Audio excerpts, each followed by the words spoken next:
Welcome into Garnet and Gold Grub presented by TECO People's Gas. I'm Katherine Phillips alongside award-winning chef Travis Johnson. He's the executive culinary director of Seminole Dining, and it's rivalry week here in Tallahassee, and the Noles are getting ready to take down the Florida Gators. So of course, we have to make some gator dogs. Yes, today we're going to be cooking up gator dogs and a 5-cheese beer mac and cheese. All right. That sounds awesome. I look at this as kind of the adult version, because I remember as a kid when we'd have mac and cheese and hot dogs at the house, and now this is more like the adult version because we have the beer and the more gourmet cheeses. Okay. And of course the gator dogs. Of course. All right, well, let's go ahead and get started. So we'll start with the mac and cheese. We're going to start out with our mixture of onions, peppers, and garlic, because they bring a lot of flavor to them. Okay. When you get the caramelization and the sugars and the good flavor. So we're going to let those cook for just a minute, and then we'll get to the good stuff. So today we selected a local proof beer. It's a dark beer. You can choose any of choice, depending on the flavor you're looking for. But we're going to go ahead and add that in. We allow it to cook because we want to cook the alcohol out, but we want the flavor to stay. Right. So we have our onions and peppers. They've been cooking now, and we have a good beer reduction. I'm going to turn that heat up just a little bit. And you have this over here on natural gas, so what's the advantage of that? I love cooking with natural gas. You can control the heat, especially like for a dish that we're doing right now. I need to go ahead and burn that alcohol off, so I'm cranking that heat up.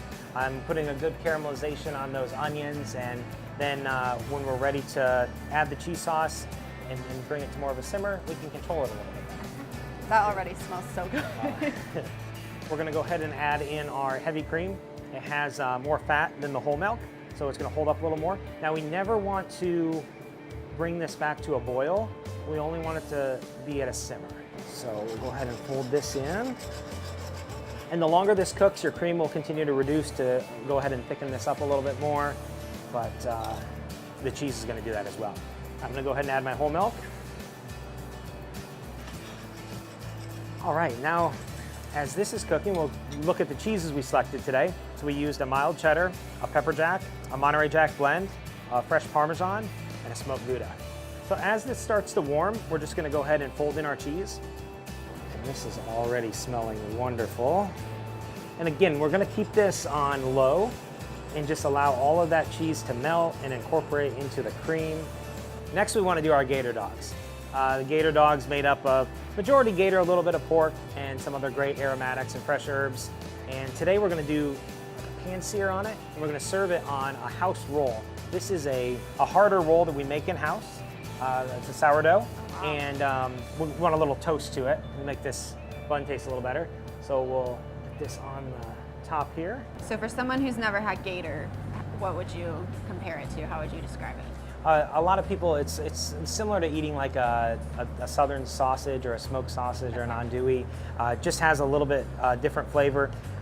Given that like the gator dogs contain you know, a mixture of pork and some other aromatics, it's not all gator, but it's all good. Now let's go ahead and get our gator on. Now as that's beginning to sizzle, let's go ahead and finish our mac and cheese.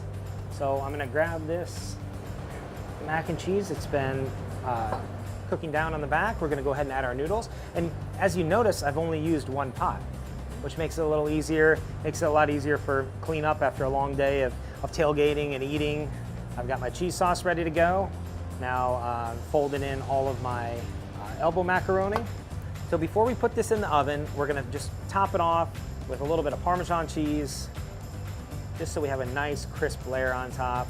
And we'll take this and we're gonna put it in the oven, and we'll go back to those gator dogs. Those are smelling really good. We'll go ahead and give these a shot. Have you had gator before? I have never had gator.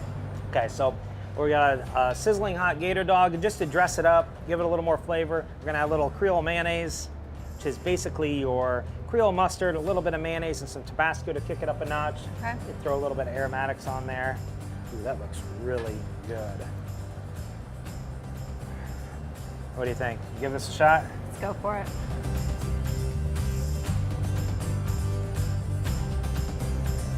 So good. That's good. Let's check on the mac and cheese. Okay. Oh my gosh. Wow.